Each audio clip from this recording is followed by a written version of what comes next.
This is a workshop on step 1. At this time, I'd like to take and turn the meeting over to Chris R. from England, from Texas. Let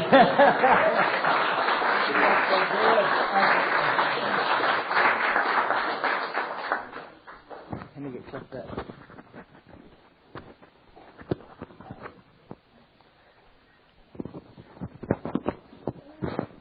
Can you hear me all right? I don't know why we do this. I'm not going to need a microphone in about 10 seconds anyway. So. My name is Chris Kramer. I'm a recovered alcoholic. How cool it is to be here, to get to see you guys. I know a lot of you in this room, and some of you I haven't met yet, but I'm sure I will. And those that bother to stay through this hour, I will get a chance to meet possibly. And you don't have to worry about going to the sanctuary after I finish talking, because most of these people will leave anyway. So I always think it's pretty funny how sensitive we are as alcoholics and addicts. You know, we have a tendency to come into these rooms, and you know, I laugh about. I work at a treatment center in a hospital in Texas, and you know, as long as I'm agreeing with what the patient's saying, they think Chris Kramer's Chris Kramer.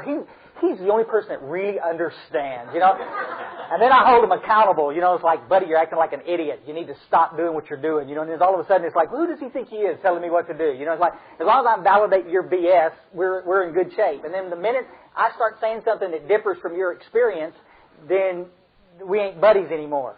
It makes sense? We're out here smoking cigarettes. Chris, you're the best. And then I get up here and talk about you pissing and moaning in meetings, and it offends you, and so now we're not going to smoke together anymore. You know, you're over there by yourself, and you can't talk to me that way. You know, so I got to tell you guys, I'm going to do this little workshop about first step stuff, because this is a kind of a little thing that kind of, it saved my life. I like Desmond earlier, I'm a chronic relapser. Only it took him a year in and out. It took me 7 years in and out to get this. And some of the stuff I'm going to talk about, it sounds a little controversial, you know, but I got to tell you, folks, it wasn't because I didn't want it. You see, I'm in and out 7 years because in the area that I got sobered up in, we didn't talk about the big book and we didn't talk about God. This was in the height of the treatment center industry in the 80s, and we were talking a lot about inner child and mommy and daddy, and we were talking about everything under the sun except how to get well, how to recover from alcoholism. So, folks, if my experience, I'm going to talk tonight at 4 o'clock. You know, we get to do a little talk at the end. You're going to hear more of my story. But, guys, I got to say this. Bless your hearts. If my experience doesn't coincide with your experience, and you can't relate to what I'm talking about, don't take it personal. Because I'm going to tell you something. I travel about 40 weekends out of the year. And it's not because I'm particularly whimsical or you know, it's that there's a lot of people out there that want to hear what I'm talking about. You follow me? So, I mean, I know that there are some people that are identifying with my experience. I nearly died twice. I nearly died getting to Alcoholics Anonymous thanks to alcohol and drugs. And I'm going to tell you something, folks. Once I got to AA in 1980, I almost died again because nobody had the courage to tell me what it was to be an alcoholic. You with us? It's like, we were laughing with Desmond. He's talking to me. It's like we're working on commission in here. You know, and it's like, no, if you're an alcoholic, let me back up a minute.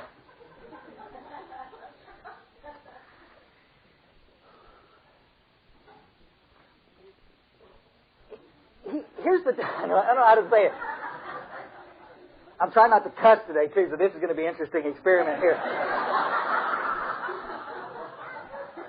I'll probably fail miserably at that one, but here's what's so weird about this business. Is like, when you talk to somebody about what it is to be an alcoholic, it's not that... during the process of this little hour tirade, we're going to talk about this. It's not that you might find out that you are an alcoholic. It's that I'm asking you guys to come in here with a clean mind and accept the proposition that maybe you're not an alcoholic. Because you see, I sat around the fellowship for years and nobody would ask me some specific questions because they were too busy worried about whether or not they were going to step on my sensitive little feelings or not. The cat was here, and so they assumed I was going to stay here. But I wasn't going to stay here because there was always this thought in the back of my mind that, you know, my case is just a little bit different. And you come in and you share your crappy little war stories with me, and I couldn't relate because I hadn't done some of the stuff you've been doing. You follow me? And so I said, well, I thought I was an alcoholic, but I've never had a DWI, so maybe I'm not an alcoholic. You know, I thought I was an alcoholic, but I never got beat up in a bar fight before. You follow me? All that stuff eventually happened to me, I need to tell you. But at the time, I couldn't relate. So, I mean, I spent a lot of years out there in and out that I didn't need. Nobody ever, in the group, guys, please, in the group that I went to, the groups that I went to, nobody ever slowed down long enough and says, Chris, let's find out once and for all if you even need to be here. You see, guys, because alcoholism is fatal, one, and it's progressive. And you either got it or you don't. You can't be a little bit alcoholic.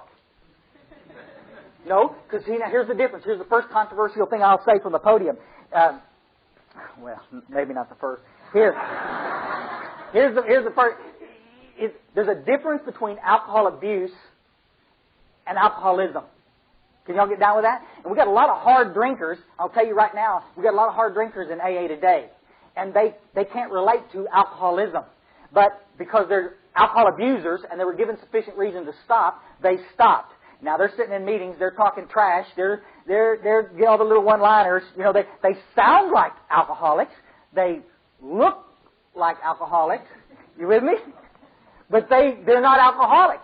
Their lives doesn't depend on carrying the message to a newcomer. Their lives doesn't depend on working the 12 steps. You with me?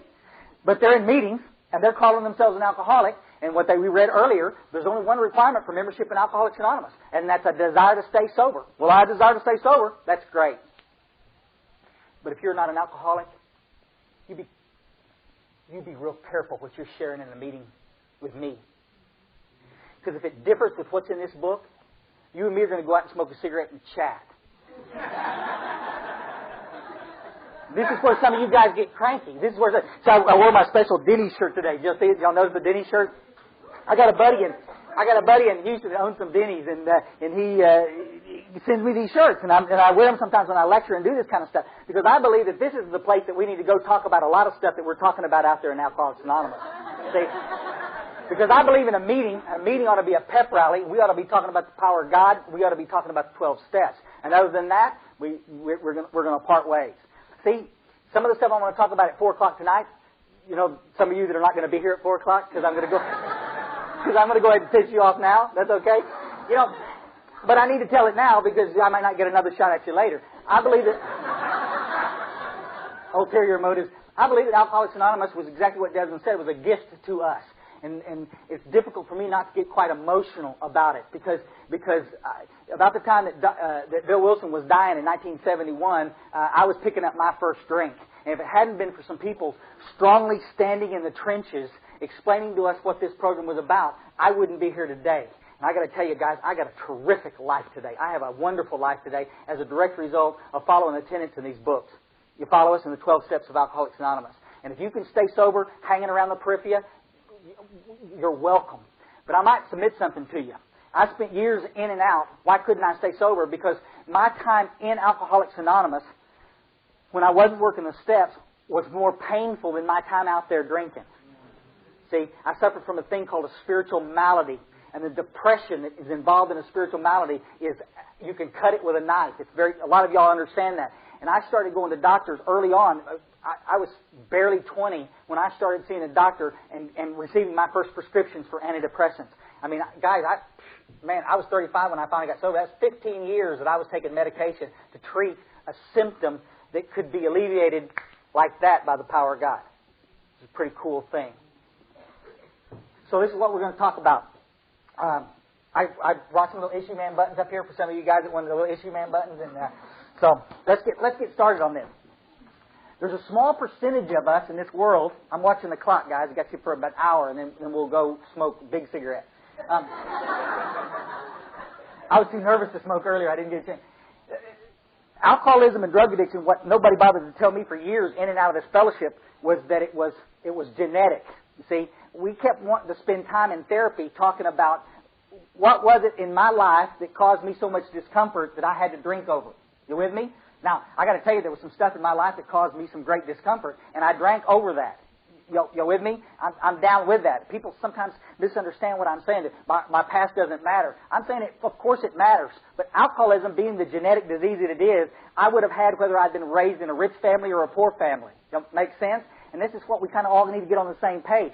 Some of you guys in this room, you get cranky about this message that I'm carrying to you today because you've been holding on so tight to this issue that you continue to think is causing you to drink and drugs.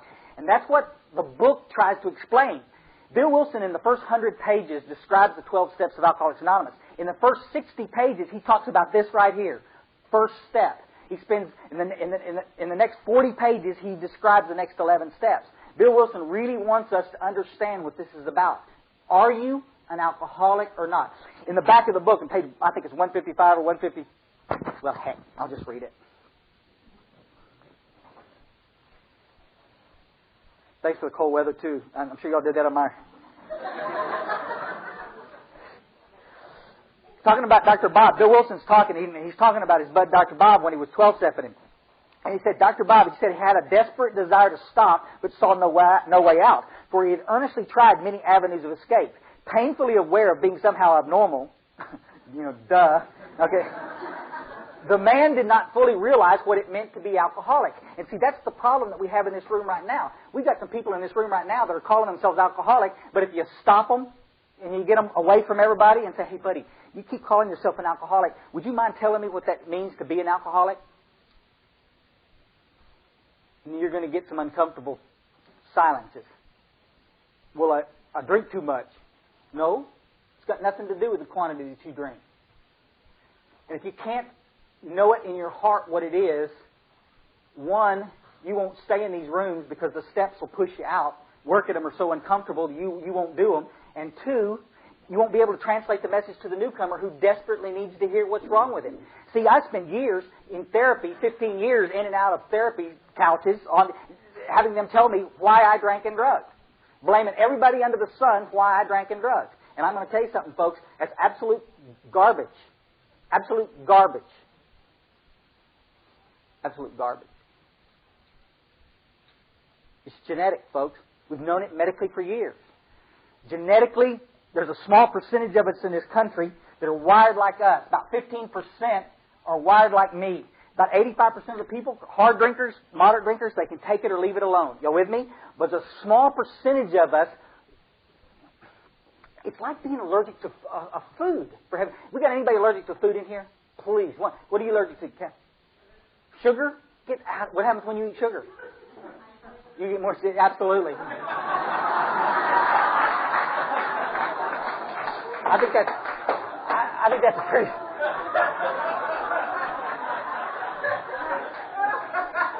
But it's the truth. And y'all read Dr. Atkins' book, the protein. He talks about addiction to carbohydrates and the allergic reaction to carbohydrates. Some of us can open a bag of potato chips and eat a couple of potato chips, and some of us open a bag of potato chips and it stays open because Patty and I'll sit there in front of the television. Are you really going to open that tonight? Yeah. Okay. Go ahead and open it, but it's going to be gone before we go to bed because we're going to sit there and eat that crap. Our bodies react differently to carbohydrates. Some of you react differently to seafood. You eat shellfish. We all have these reactions, but nobody wants to sit there asking somebody that's allergic to shrimp. Nobody wants to jam them afterwards and says, hey, buddy, did you have a tough time with your mother? Is that why you can't eat shrimp?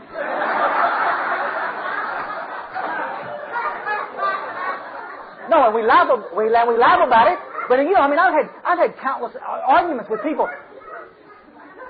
I had to do a whole life story one time about how I was potty trained to try to figure out why it was that I was drinking. Now, guys, I'm not knocking therapy. I learned a lot of great stuff about myself, but we're trying to treat something that can only be treated internally by looking at stuff that's external. You with us? And this is for years what we've tried to do. So I want to talk to you a little bit in the time I've got with you about what the book calls is what it clearly describes as alcoholism. First thing I want to read you, though, is my new favorite page. I read it last summer when we were up here. And I got it's on page 34 if you got your little book. Whether such a person can stop. Well, the whole paragraph. For those who are unable to drink moderately, the question is how to stop altogether. We're assuming, of course, that the reader desires to stop. Stop right there. Now, that's an assumption, isn't it? I mean, how many of you guys know there's people that you're dealing with, guys that you're sponsoring, perhaps, that they just flat don't think they're really one of us and don't want to stop. So, again, we're not out here soliciting business. The cat comes in, he's looking for some help. Here's the deal. Whether such a person can quit upon a non-spiritual basis depends upon the extent to which he has already lost the power to choose whether he's going to drink or not. Got it? Tough paragraph, tough sentence. It says, can you stop on a non-spiritual basis, folks? That's what the book is asking you on page 34.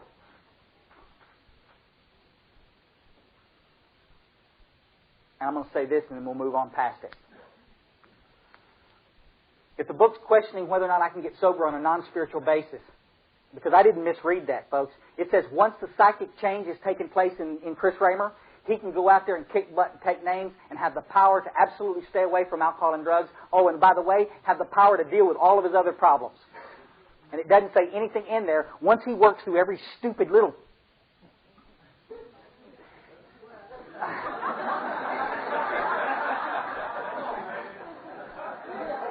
No, I just...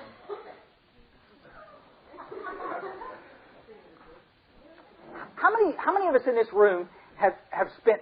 I mean, there's not one of us in here that haven't gone to an AA meeting and dumped. Everybody does it. I've done it. Everybody in this room's done it. I'm just having a shitty day and I just need to talk about it. You know.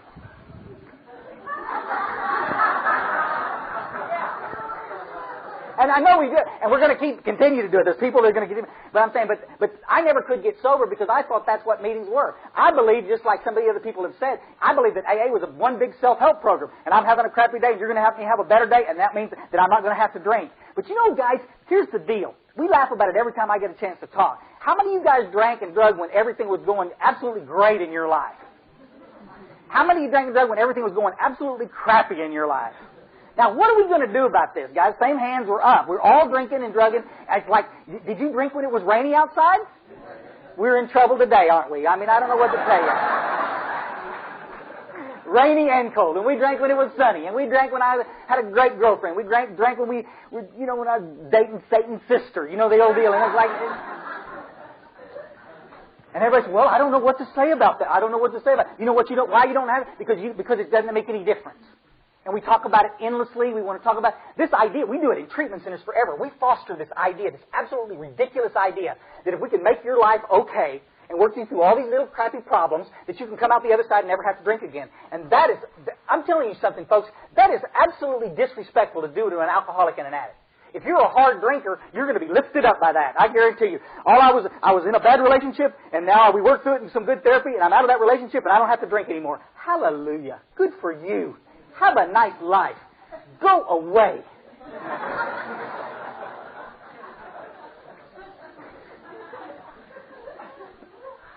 God, I've spent a lifetime organizing my life and trying to arrange this over here so I can get sober, and this over here so I can get sober, and this over here. And I move and go here and go there and go there and then change and go to school and change.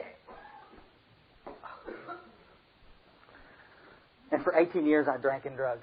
For 18 years, I could not stop. I need to tell you, folks, I talk at a lot of different fellowships, and so if I say drink and drug, I know where I'm at. I'm in Alcoholics Anonymous. My nemesis was beer. Not cocaine, not drug, beer. I could not stop drinking beer. Dig? But I tried everything under the sun. Cocaine was my big experiment. I said, I finally found something, I don't have to drink anymore. And it was a bad move on my part. I should have thought this one through a little bit more, before I did it. But all of y'all have done it. You've got combinations of stuff that you could do. We got the pills, now we got the alcohol and the pills, and no. All right. This is what an alcoholic looks like, folks. And some of you guys are going to really be able to relate to this. And I'm going to tell you right now, before I get started, some of you guys in this room, when I do this little exercise, you're going to say, I don't relate to what he's saying. I've done you a great service. All I'm asking you to do is look at your truth based on your experience. There's nothing tougher for me to do than to sit in the fellowship that saved my life and watch some of you suffer so greatly in this fellowship. And why are you suffering? Maybe you're in the wrong room. Maybe you don't need to be here.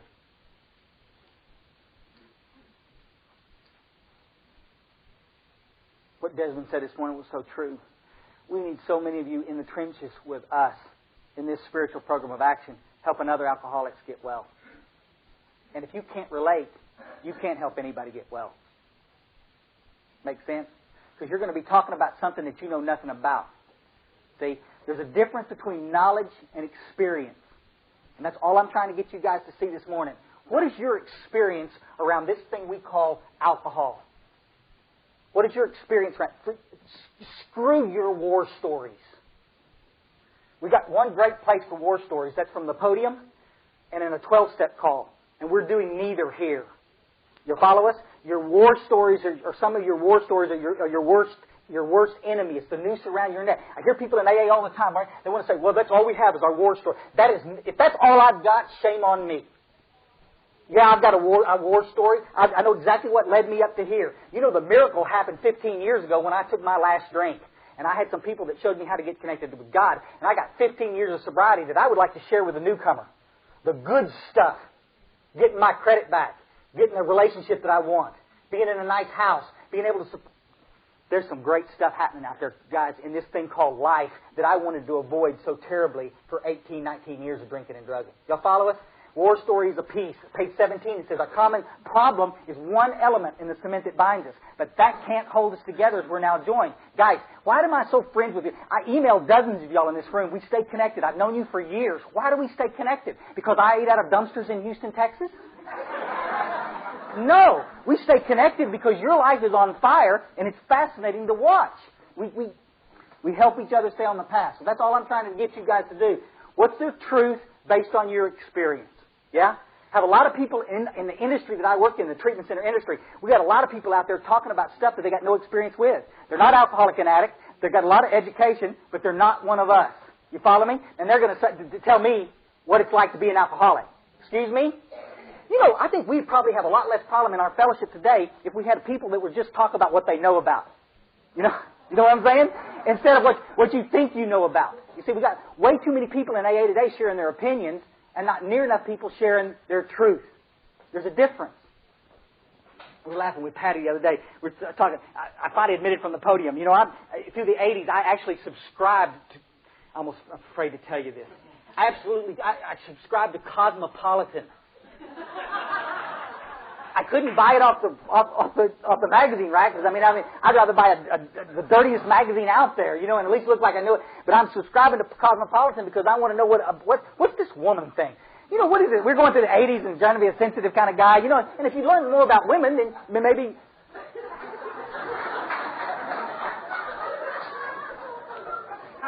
Maybe you get more kissy. Okay, so. And I need to tell you, I failed miserably at that experiment too, you know. But I mean, just because I know a lot about women, it doesn't mean that I know what it is to be a woman. Can y'all get down with that? I mean, it's like, ladies, you think you know about guys? You'll never know what it is because you've had no experience being a guy. Isn't that right? I hear the guys out here, you know, just, oh, I feel you, talking to a black man that's been discriminated against all his life. He says, oh, I can feel your pain, man. Your white guy said, you don't feel shit. You know. You will never know what that man has gone through because you've never been there. Y'all with me? That's exactly what we're talking about here. Some of you in this room, you've been given such a tremendous gift. Is it a death sentence? Yes. But it's such a gift because you know and understand this. You can relay this message to the newcomer and help them get connected. Thank God for that. But if you don't understand this, you can't share it with anybody. I hope you got that one. Okay? Here's what it is to be an alcoholic. Let's see. There's three little areas we're going to talk about. We won't spend long on any one of them because it's just not all that complicated. This is not rocket science. Body, mind, and spirit is what the book talks about. As it describes as alcoholism. It's also the same as drug addiction in the pure sense of the word. Here's what it is. Now, you either can relate. I do family lectures with families and members of alcoholics and addicts, and they come in, and some of the people in the room can relate, and some of the people can't relate. So here's if you've got these symptoms, though, I think you can relate and you can understand what I'm talking about. Physical allergy, first piece. Y'all get your money. Let's pay for my plane fare. Physical allergy. When I put alcohol, the doctor's opinion in the front of the book, it talks about it. When I put alcohol in my body, something happens different in me that happens in ordinary people. Y'all with us? You put alcohol in your body, something happens different. Family members, they drive them crazy because they believe that alcohol in you, it should be the same as alcohol in me. And they don't understand that there's a physical thing that separates me from other people. See? I can eat shellfish. Some of you in here can't eat shellfish. That doesn't mean that we're weird in any other way. It just means that genetically I can't tolerate the shellfish. Make sense? Same stuff right here. Physical allergy. When I put alcohol or drugs in my body, what takes place? What happens? I begin to lose control once I put it in my body. Y'all got it? Let me put it another way. Did you ever drink more than you intended? Yeah, and you get the young guys and they goes, no, every time I drank, I said I have to get absolutely squashed. I'm not buying that because I like Desmond and some of the others in here. I was a functioning alcoholic, folks. I was a professional chef for years at the height of my career. I couldn't do that if every time I drank everything in Texas. Y'all with me? But there were times that I set out and I was just going to drink a couple of drinks, right? And I ended up drinking 6 drinks. 16 drinks. You follow me? Some nights the phenomena of craving were satisfied with a couple of drinks. I drank 2 and went home. And some nights the phenomena of craving wasn't satisfied at all, and I drank around the clock. Y'all with us? There was nothing weird going on in my life that was causing me to drink that day. It was all boiled down to the phenomena called craving. Normal people don't crave alcohol. You with us?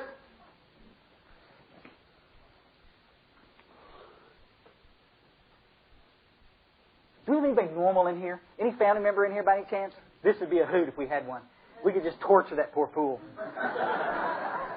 You ever sit down with a normal person, though, and watch them drink, and they drink a couple of drinks, and you say, honey, you ready for another drink? And they go, no, thank you. I'm starting to feel it. See? And because they're starting to feel it, they don't like the way it makes them feel, and so they what? They stop. You see? What happens with us? We start to drink a couple of drinks, and we start to feel it. What does our little mind say?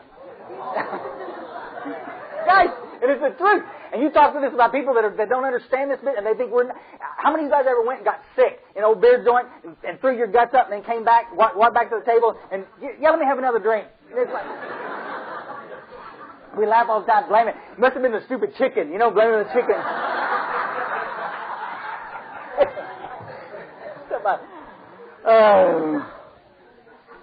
What happened? What happened? See, here's a little target. Here's what happens when we first start drinking. When I started drinking, I bet you Desmond's story is the same as mine in this regard. Patty, any of us in here that we know, Mike, we started drinking and the stuff started affecting the way we felt. And I'm telling you, every time I drank, it did something pretty magical for me. It made me feel better. And I'm hitting this target. Now, guys, you can hit this target for about 1 million times. But what happens that one time that you ended up drinking a little bit too much and you missed the target altogether? You'll follow it? Guys, this is a happy, happy place right here in that center of that target. We call that Mr. Happy Place. I know. This right here is Mr. Not So Damn Happy Place. Right out here, you know what I'm saying? And sometimes we'd be drinking and hit this thing again for the next 1,000. I'm never going to get that squashed again and make a fool of myself and throw up at that party and I got a DWI and I'm not ever going to do that again. And so for the next 40, 50, 60, 80, 100,000 times, you hit this target again. You with us? And then there comes that one day that you set out to drink a couple. You with us?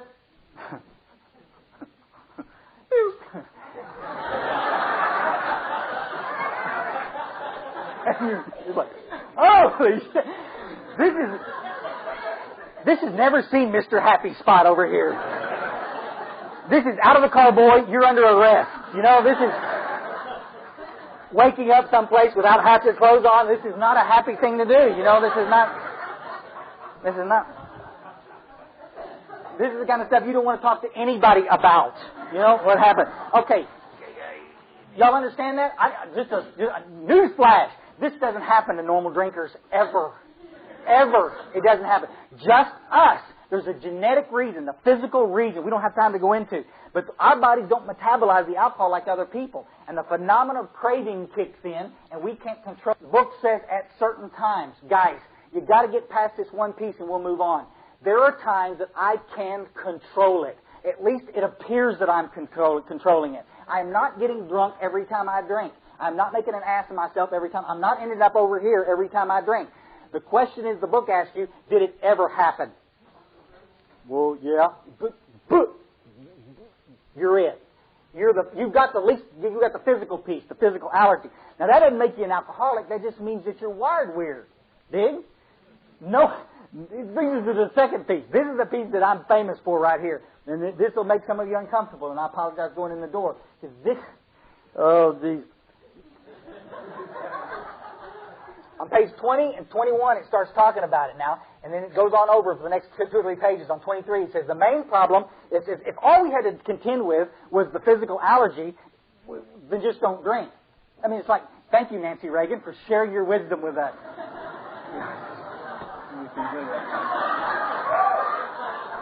Just don't drink.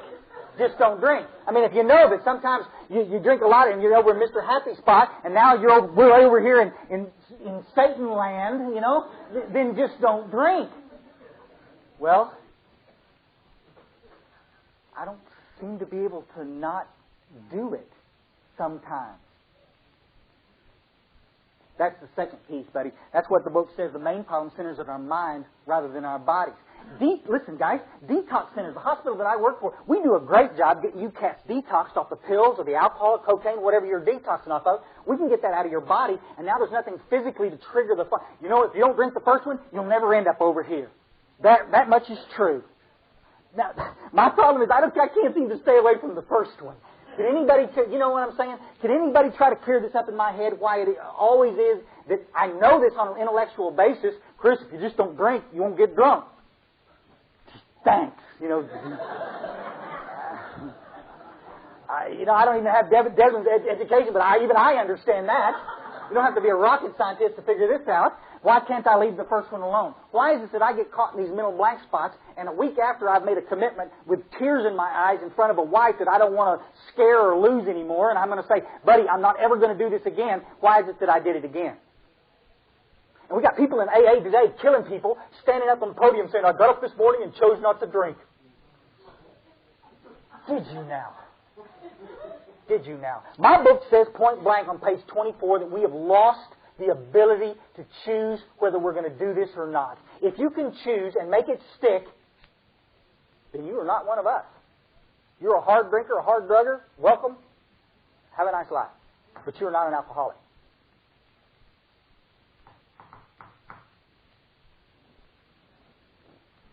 Got colder in here all of a sudden, didn't it? Here. Choice, guys. This is the choice. You want to tell me you're choosing. This is why treatment centers kill us, because all we want to do is go to treatment and talk about all the reasons that why we're drinking. Isn't that right? How many of y'all been to treatment and y'all did it? You'll sit there and tell the counselors all the reasons that I'm drinking.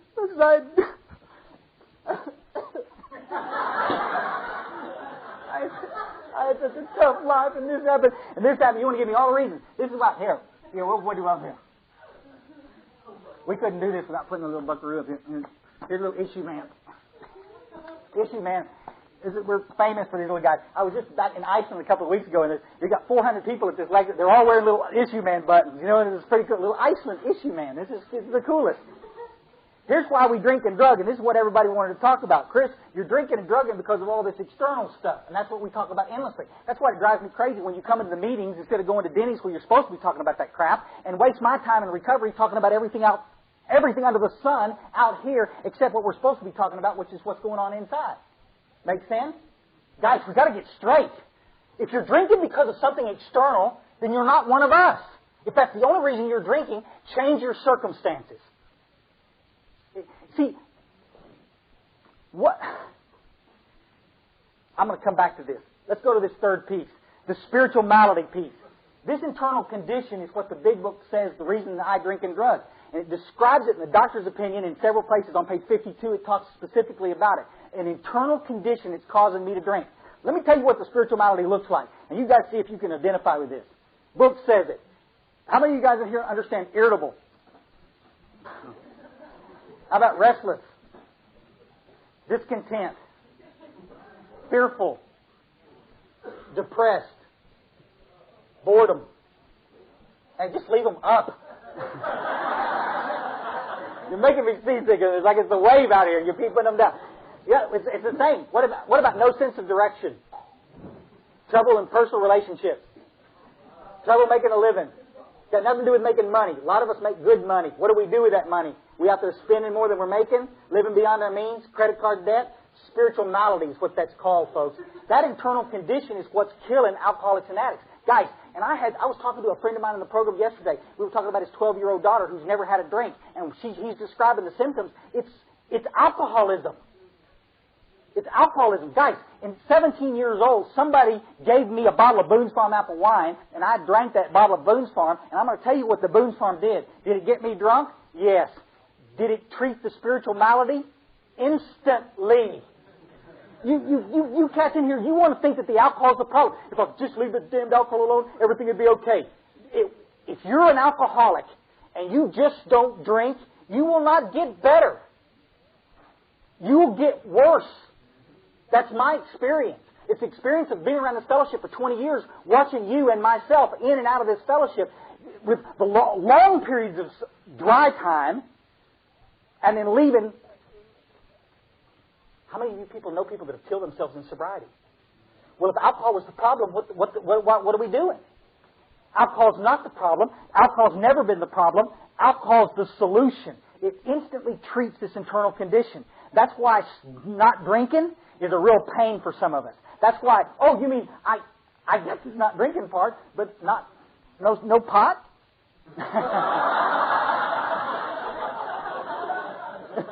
You with it? How many people that I see coming to our hospital right now? There's 90 people in my hospital right now, and a lot of them were sober, dry for periods of time, and came back via the prescription pad. You follow me? I'm not taking any alcohol in my body anymore, but I'm not getting better either internally. And the depression comes back, and the boredom, and the fear, and the anxiety, and all of this, and finally it just gradually outweighs the benefit. And I get caught in this mental blank spot one day driving home from work. Y'all know what it's like. And some of y'all had this little dry spell, you know? And you're driving back, rush hour traffic, you know, and like you've been doing okay for weeks and it's no problem. And now all of a sudden, the stupid radio station, they're just playing crap. What's all this rap stuff on here? I can't believe it's pushing it, irritable. You pull into work and somebody's got your parking place and you immediately are grateful that you didn't put the gun in the car today. You have to go shoot somebody, you know, for getting your parking place. It's like everything's life and death, and you know, the voices are starting to return, and you're a worthless piece of shit, and you're never going to amount to anything, and you're no good, and you know the low self-esteem. You with me? Look at yourself in the mirror. God, what an ugly. You know, it's internal stuff, guys. There's nothing external happening weird. Your external world has gotten better because you haven't been drinking for 6 months, but the internal world is going to hell in a handbasket. And driving home that afternoon, you're just going to come unglued. You pull into a 7-Eleven, you walk in to get a soda water, and you open a deal, and there's a Dr. Pepper there, and you shut it and stand there for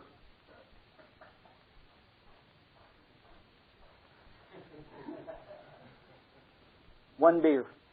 Sober 6 months, one stinking beer. Grab the beer out. Put it back. Grab the tall boy. I mean, if I'm going to make it one, I might as well make it a big one, you know.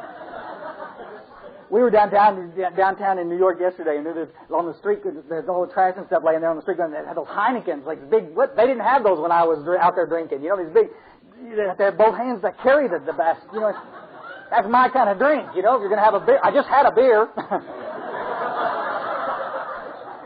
It was a gallon, but it was just a beer. Come on, guys. And you sit there and you get back in the car and you open that beer bottle and you gunk, and you pour some of that down your throat and immediately, oh, listen to that song. I haven't heard that song in 20 years. You know, it's like, oh, that's the, back out, somebody's in your way. Go ahead. I'm in no hurry. You with me? Because the internal condition's starting to feel better now, and instantly the beer's fixed you. But the problem is you got this little pesky thing called the physical allergy we talked about at the beginning, and it kicks in, and now you're off to the stupid races again. You with me? And now, maybe today, maybe tomorrow, maybe next week, the phenomenal craving kicks in big time, and you're squashed. You follow us? But what got us drunk? Treatment centers kill us for years by telling us that what we have to do is stay away from slippery places and slippery things. And we laughed about it at the first of the meeting. Guys, that's crap. That's crap. Listen. There's not a day goes by I don't have somebody, a family member, call me on the telephone. Chris, I want you to talk to Johnny. What's he doing? He's listening to that damn Metallica again. So, come on, hon, I'm busy. What do you want me to do here? Well, I want you to tell them to stop listening to that music. Why? You believe that the music is what got him loaded? All right, Johnny, put him on the phone. Johnny, take all that Metallica, box it up, and send it to me. I'll destroy it for you. Come on, guys. What are we going to do? How many of you guys drank when you listened to rock and roll? Yeah. How many of you drank when you listened to Patsy Cline? Dave Sanborn. Oh, just don't listen to music altogether. How many when you was alone by yourself with that little apartment? How many with a woman? You know where we're going with this, don't you? Forget it. Forget it. That's what we've done in this fellowship. We've tried to point fingers and blame everybody under the sun while we got drunk. And the truth is this, point blank. I got drunk because I didn't do the things necessary to recover from alcoholism and drug addiction. Bill Wilson, when he wrote the big book, guys, 24 places in the first 164, it says that you can recover from alcoholism. Never says we'll always be recovering. That is absolute crap. That is treatment center crap. It's what kills alcoholics. We'll always be recovering. That means we're always going to be sick. I'm always going to have alcoholism, folks. But guys, 15 years ago, the desire to drink and drug left me. As a result of me getting off my dead butt and finishing this work, finally, working the steps, the desire to use is left. What kind of a crappy program is this? If all I can offer you is that you can stay sober when things are going perfect. When things are going great, you can stay sober. But what about that little line, that little pesky line in the book where it talks about Fred the businessman? Is the line, y'all know the one? It was the end of a perfect day. Not a cloud on the horizon. And what does Fred do in the next paragraph? He gets squashed. Thought crosses his mind, he could have a drink, and he goes takes a drink. Y'all with me? Y'all understand? You absolutely cannot expect to stay sober if you believe that your drinking and drug has got something to do with this external world. If there's anything left to drink over, folks, you're going to drink over anything. The desire to drink has either been lifted from you or it hasn't. We're downtown New York. They're smoking crack out in the parking lot. They're drinking in the bars. We're surrounded by the stuff. It's everywhere we go. What a terrific place y'all live in. No, it's the best. I mean, what a wonderful place. As a recovered alcoholic, I don't have to worry about what's happening out here so I can stay sober in here. I just have to keep my little nose buried in the book and helping somebody else and watching that door for the newcomer to come in so I can go get some fresh blood to work with. Y'all understand that? That's what this is about. Y'all read it today. It's called Carry the Message Group. How cool is that? I'm going to submit something to you.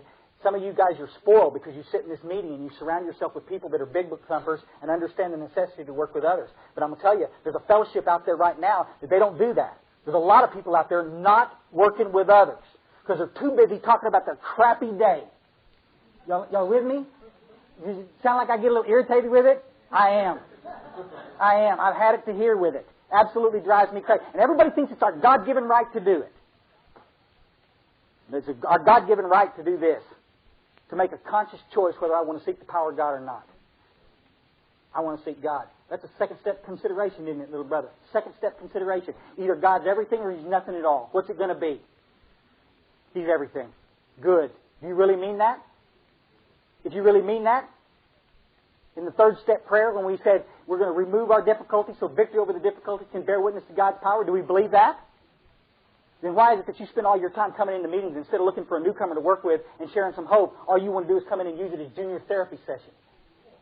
Why is it that we continue to have our big book of Alcoholics Anonymous show up in indexes under self-help? Guys, if I could help myself, I'd have done it a long time before I did. Can y'all get down with that? I am powerless over alcohol. And the stuff will kill me if I don't get some intervention. If sanity doesn't return and place me in a situation, a position of neutrality, I'm going to drink again. And it's just that simple. Why is that so controversial? Because that's the message that Bill Wilson tells us to share. Bill Wilson said, as Bill sees it in the little book, As Bill Sees It, in a letter from 1946, it says, our chief responsibility to the newcomer is an adequate presentation of the program. And I'm going to tell you something, folks. For years in AA, I didn't get an adequate presentation of the program. What I got was a lot of people pinching me on the cheek, telling me to keep coming back, telling me it was going to be okay. Telling me that meeting makers make it. And I'm going to tell you something, folks. Meeting makers don't make it. Meeting makers make it if they eventually work the steps. But if they're real alcoholic, they will eventually get so sick and tired of sitting in these meetings listening to the crap that they will leave. Their internal world will get so noisy that they can't sit in these rooms, and they will go out in their car and they will open a can of beer and they will put an end to the pain that's going on in their life. Make sense? It's a pretty simple message. Quite controversial.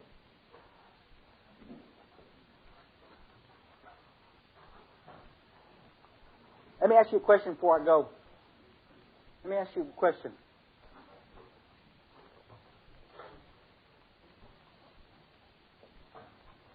What's our primary purpose?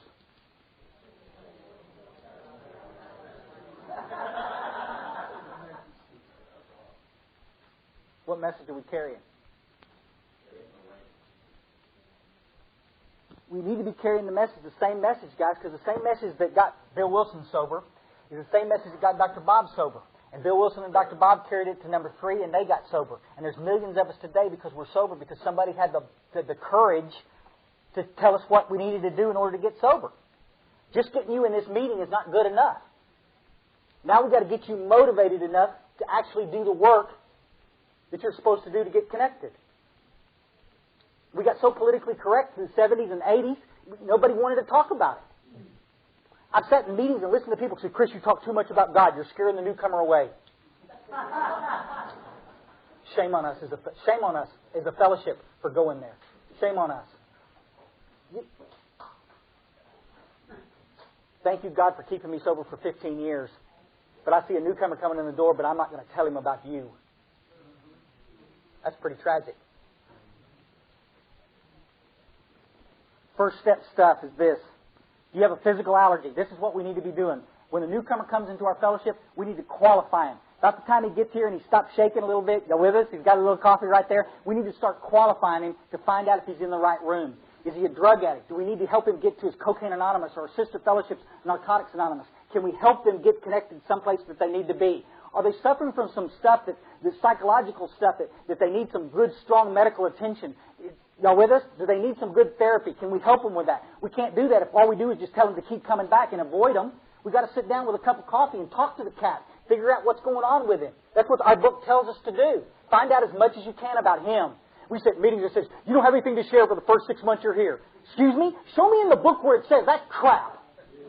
It doesn't say that. It says, let's get the guy to talk. Let's find out what he needs to do. And then we're going to get with him. We're going to try, again, qualify him. We're going to ask him some questions. Find out if he's a real alcoholic or not, about the physical allergy. Hey, buddy, what happens when you drink? Do you lose control sometimes and drink more than you intended? Yeah. Given sufficient reason. You just lost a job. You woke up sick. You scared the daylights out of the kids, whatever. Can you stop and stay stopped? Have you been able to quit for good on your own power? No. Well, buddy, guess what? You're suffering from a disease that we can guarantee you recovery from. How cool is that? All you got to do is finish this work. And you know what else is cool? I know how to show you how to finish it. And there's people in this room that can show you how to finish it. And we're going to work you through these steps rapidly. We're not going to let you sit on your butt for 6 months until you get comfortable. We're going to work you through the steps right now. Today, we're going to get started. Tonight, when I talk at 4 o'clock, when I speak this afternoon, I'll tell you about my experience finally coming back to the fellowship after 7 years in and out and had the old-timers sit on me for 2 weeks until I finished the work. That's what they did with Ebby. What they did with Bill. But you're not good enough to do. We're just going to allow you to sit in these rooms for years and do nothing. Absolute travesty. Success rates in Alcoholics Anonymous used to be excellent. Second edition tells us we had a 75% success rate. The stats in Akron, around Cleveland, were nearly 100% in certain places. Read into the Clarence Snyder stuff. Read the history. Read the archives. Worst case scenario, 65% were getting sober. Right now in the United States, I'm telling you right now, we've got some cats from New York here that could probably fill us in a little closer on the stats. Right now in Texas, I can tell you right now, from chip sales, we've got less than 8% staying sober. What's up with that? It took us 67 years to take a beautiful message like this and trash it. Why did we do that? Why did we trash it? Because this message right here, you know how much this message costs? Nothing. Nothing. You know how much it costs to come to most treatment centers in the country right now? Let's don't even go there. Okay. I'm not knocking treatment centers. I work for one again. I think it's the absolute best. I'm telling you where all water's down to, though. If we take them through the treatment and we don't explain this to them, they're not staying sober. We've watched it for years. In and out, and in and out, and in and out, and in and out. Make sense? This is the coolest. If you understand the physical allergy, the mental obsession, and the spiritual malady, and you can understand and show them in the book where this is at, there's no reason why after the first couple of weeks you're sober, you couldn't start carrying this message to the newcomer that's still hurting out there and helping them. Because it's by giving away, by carrying the message, like we read earlier in this book, that we're going to stay sober. It's by giving it back that we get to stay sober. And I sure hope that we got more of you in the trenches with us. I'm preaching to the choir. Most of you in this room are nodding your head. Some of you are grinding your teeth. You know, guys, I don't know what to tell you. I love you. But you know, if you think for a second that I'm going to sit around on my butt and watch you kill people in this fellowship by sharing your opinion, you're wrong. You're wrong. You have every right to stand up and say what you need to say in a meeting. Just like I have every right to stand up and carry what's in this book. This is the program of Alcoholics Anonymous. The program is the 12 steps. If you're not working the 12 steps, you're in the fellowship, you're welcome, but you're not in the program, and this is where we get well, is in the program. If you've got a sponsor that's telling you to take your time to work the steps, come see me after the meeting. I know some people in this room that understand what that means. That means is I don't have time to mess with you. You down with that? Come, let us get you hooked up with some cats that are going to work you through the steps so that you can have a spiritual experience, so that the desire to drink and drug leaves you and you can walk out of this room absolutely free. Thank God for that, because I'll repeat what Des said earlier. God, we need every single person in this room, young adult, old adult. We need everybody in the trench with us helping us carry the message of hope, because they're not getting it in treatment. They're going to get it right here with you cats. I'm glad to know every one of you. Thank you so much.